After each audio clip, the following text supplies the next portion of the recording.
Bon, j'ai fini mon café. On paye en bouge? Ouais, en même temps, j'ai un peu la flemme d'aller me balader là.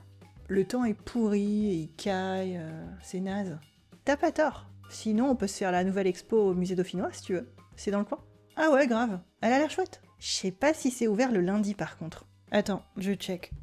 Ouais, c'est bon pour cet après-midi. En plus, c'est à côté d'un bon petit resto pour aller dîner. Trop cool.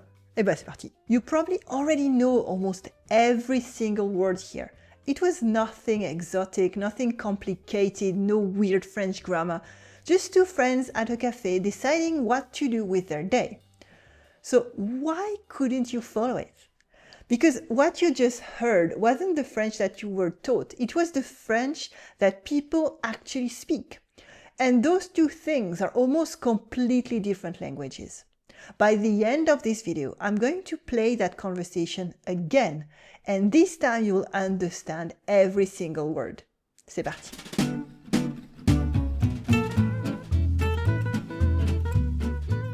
Let's go back to the beginning.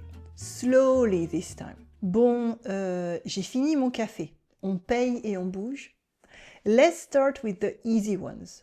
Bon, at the beginning of a sentence, is a transition word. It means right or okay then. It signals that we're moving on to a new topic. We quote them in the middle of a conversation, like something you would overhear at a French cafe. Is the French nothing more. But notice that it's there. Real conversations are full of these tiny hesitation sounds. Textbook dialogues remove them, but real people don't. On paye et on bouge? Two things here. First, we don't use nous in spoken French. We basically always use on instead. And then on bouge, literally we move, let's get going. It's casual French. You could hear also on y va, which is a bit less informal.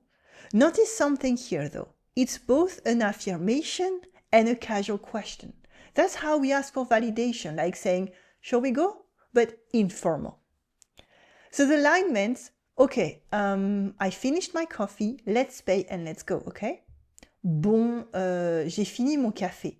On paye et on bouge? In correct French for a written exam, we would rather write, bon, j'ai fini mon café, on paye et on y va? Ouais, en même temps, j'ai un peu la flemme d'aller me balader là. Le temps est pourri et il caille, c'est naze. This sentence is packed. Let's take it apart together. Ouais is the casual version of oui. It's the difference between yes and yeah. You will hear ouais 10 times for every oui in real conversations between friends. En même temps is literally at the same time. We use it to say then again or that being said. For slight contradiction. J'ai un peu la flemme is typical spoken French. La flemme is the feeling of laziness, when you don't have the motivation to do something or anything. J'ai la flemme means I have the laziness.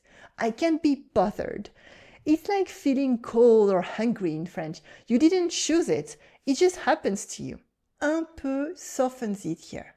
I kind of don't have the motivation for it anymore.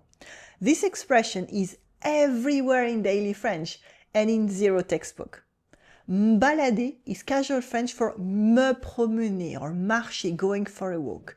Here we drop the e in me so we can speak faster. This is one of the most consistent rules in spoken French.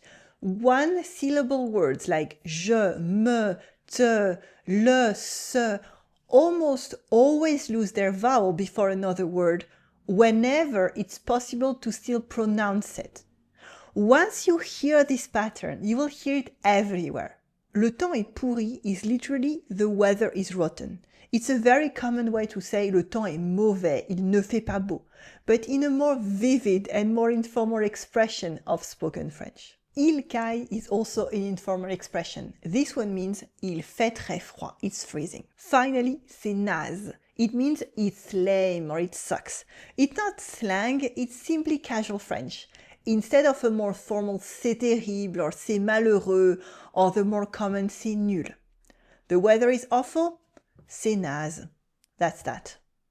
So the line meant, yeah, Then again, I kind of can't be bothered to go for a walk right now. The weather's awful and it's freezing, it sucks. Ouais, en même temps, j'ai un peu la flemme d'aller me balader là. Le temps est pourri et il caille, c'est naze. In correct French for a written exam, we would rather write oui, en même temps, je n'ai pas très envie d'aller me balader. Le temps est mauvais et il fait froid, c'est nul. T'as pas tort. Sinon, on peut se faire la nouvelle expo au musée dauphinois si tu veux. C'est dans le coin. T'as pas tort is an interesting short sentence here. It means you're not wrong.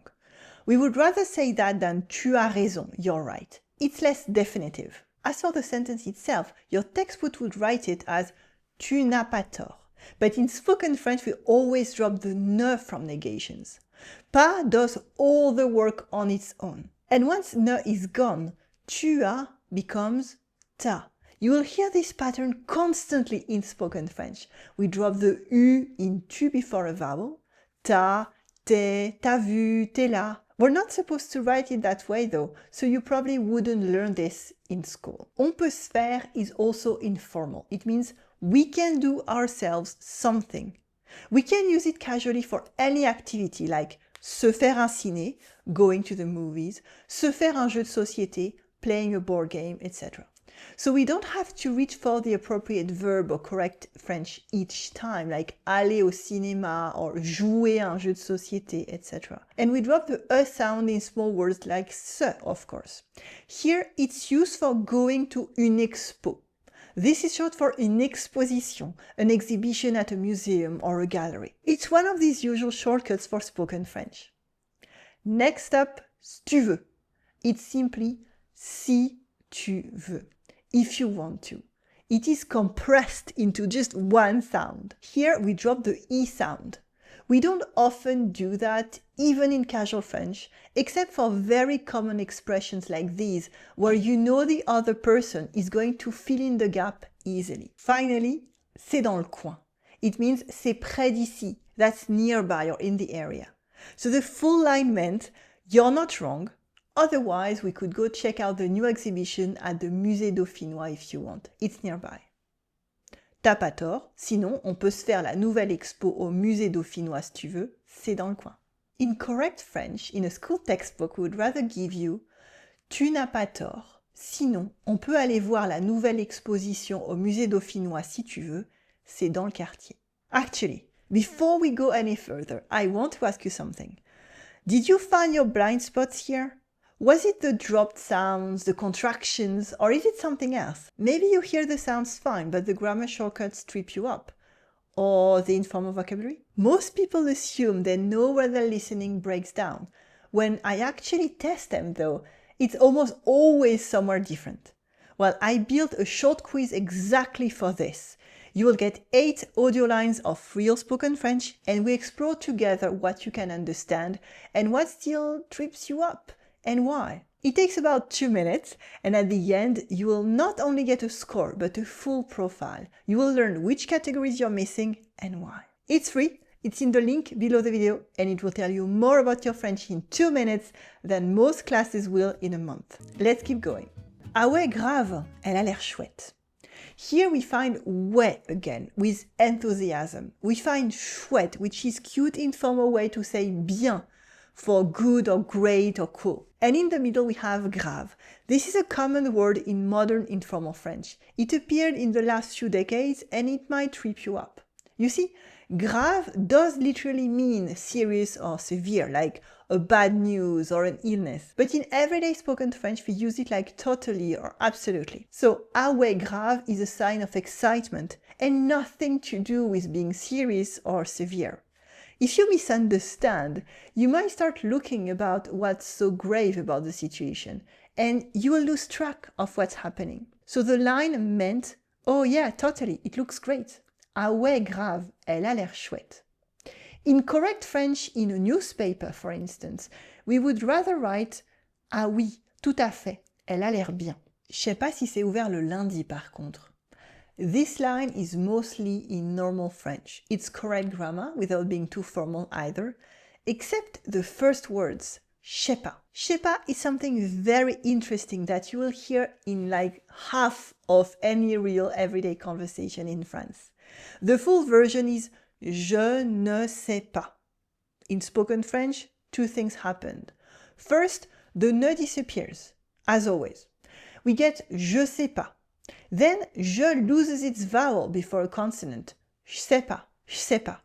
And then, just like je suis becomes suis, je sais pas becomes je sais pas, je sais pas, je sais pas. We would almost never write je sais pas in an email, but that's actually what it sounds like out loud. And once your ear catches it, you will realize it might be one of the most common phrases in spoken French. So the full line meant I don't know if it's open on Mondays though. Je sais pas si c'est ouvert le lundi par contre. And in correct grammar, that would simply be je ne sais pas si c'est ouvert le lundi par contre. Attends, je check. Ouais, c'est bon pour cet après-midi. En plus, c'est à côté d'un bon petit resto pour aller dîner. Attends, je check. Yes, it means wait a second, I will check, I will look it up. In correct French, we would say je vérifie. But je check is faster. It's a funny thing in informal French. We adopt a lot of English terms and verbs that we just use like any other French verb. Je check, tu chill, il spoil. As for the rest, we have whip, which is a punchier version of oui, just like yes and yep. Cet après-midi is short for cet après-midi, this afternoon. You will hear it all the time. After all, we often need to say afternoon, and après-midi is just too long for fast-spoken French. The same thing happens with un restaurant that becomes un resto. We find that in un bon petit resto, a good little restaurant. Un bon petit something is affectionate, and it's rather high praise. We cut the E in petit to say it faster, of course. It's a very French expression of warm appreciation. Un bon petit resto is a place you know, a place with character, and a fond recommendation for a French person. So the line meant, hang on, let me check. Yep, it's open this afternoon. Plus, there is a great little restaurant next to it for dinner. Attends, je check. Ouais, c'est bon pour cet après-midi. En plus, c'est à côté d'un bon petit resto pour aller dîner. In correct French for a written exam, we would rather write « Attends, je vérifie. Oui, c'est ouvert cet après-midi. En plus, c'est à côté d'un bon petit restaurant pour aller dîner. » Trop cool. Eh ben c'est parti. And here we go to our final line. Trop cool is a classic informal expression. Cool is used a lot in spoken French. Much more than any other phrase you might have learned like c'est très bien or formidable. Trop means too much, but it's also a simple sign of enthusiasm. This is one of those shifts that can completely flip the meaning of a sentence if you're still thinking in textbook terms. So, trop cool simply means something like great, fantastic. The rest of the line is just eh ben, c'est parti. Eh ben is kind of a filler word, a variation on ben or bien, a spoken way to wrap things up and make a decision. A real conversation is full of these small words, the words that don't mean much literally, but give structure and energy to what we say. Finally, c'est parti means literally it's gone. But of course, you know that we actually use it to mean let's go or here we go. It's the sentence that ends a discussion and starts an action. Plans are made, coffee is finished, and now the day has a direction. So the full line meant awesome, right then, let's go. Trop cool, eh ben, c'est parti. In correct French, in a written lesson at school, you would write it as c'est très bien. Eh bien, allons-y. Okay, congratulations. Now, let's hear the whole thing one more time. Bon, j'ai fini mon café. On paye en bouge? Ouais, en même temps, j'ai un peu la flemme d'aller me balader là. Le temps est pourri, et il caille, c'est naze. T'as pas tort. Sinon, on peut se faire la nouvelle expo au musée dauphinois si tu veux. C'est dans le coin? Ah ouais, grave. Elle a l'air chouette. Je sais pas si c'est ouvert le lundi par contre. Attends, je check. Ouais, c'est bon pour cet après-midi. En plus, c'est à côté d'un bon petit resto pour aller dîner. Trop cool. Eh ben, c'est parti. Different, right? If this format is useful to you, there is a new feature on YouTube called Hype. And pressing hype is the single most useful thing you can do for the Comme Française channel right now. Thank you. Now, here's what I want you to take away from all of this. You didn't struggle with that conversation because your French is bad. You struggled because you were never taught this kind of French. The version that you learned in school, in textbooks, probably in apps as well, is the written version. Correct, formal, perfect grammar, and almost completely useless for understanding real people in real conversations. This is not a small gap. It's closer to learning to read music and then being surprised you can dance to it. The good news is that the patterns are consistent. Je sais pas always come from je ne sais pas. The ne almost always disappears. On almost always replaces nous. Little words like je, me, te, le almost always lose their vowel in fast speech.